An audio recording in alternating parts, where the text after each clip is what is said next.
In this post, I want to do two things. First, I want to clearly define the term true joy.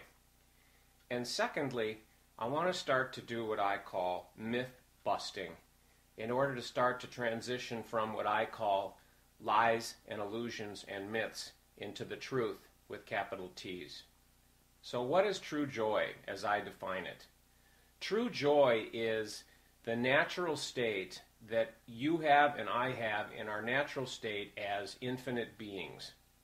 The real us, not the player us, as I call it, which is who we think we are, here playing the human game. So it is way beyond happiness. It is way beyond joy or peace or serenity or tranquility or whatever positive emotion terms you might feel motivated to use. The best way that I could describe it is if you were to imagine that true joy is a container and you were to take every positive emotion that you can imagine, again, happiness, inner peace, serenity, joy, excitement, whatever, pleasure, and put them all into this container and then amp it all up like thousands or hundreds of thousands or a million times. That would be what true joy is as I define it. And the true joy experience is about a very practical and simple, not easy, but practical and simple path into a consistent daily experience of closer and closer and closer to that true joy state until you ultimately are living there all the time. Now, myth busting. In phase one of the human game, what we all seem to be in search of in general would be happiness, which is kind of like a positive so-called feel-good kind of a feeling on one hand, and then perhaps mixed with serenity, inner peace, tranquility kind of a thing. A combination of those two are what so many of us are in search of.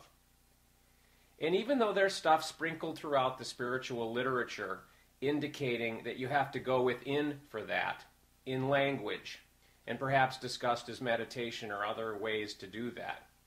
In general, what we're taught is if you want to be happy, you got to go outside of yourself and you got to do something. You got to run. You've got to have a victory that you call successful. You've got to have great sex. You've got to have a great relationship. You've got to somehow go outside of you, do something, and if you do that something will then trigger these feelings of happiness that you want. And so the focus is always to go outside of yourself instead of inside of yourself. And even when you're taught to go inside of yourself, there's not a lot taught there. And the few things that are taught there under the label of meditation or things like that, you may begin to feel more happy, more peace, more tranquility when you are meditating, but when you come out of that and you go back into your day-to-day life, it's gone, and you really can't sustain it. At least most people can't that are in search of happiness and inner peace.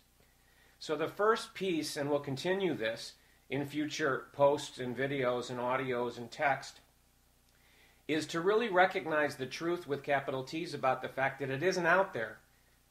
It isn't out there. It's in there. And not only is it in there, but it is your natural state. It is how you feel all the time.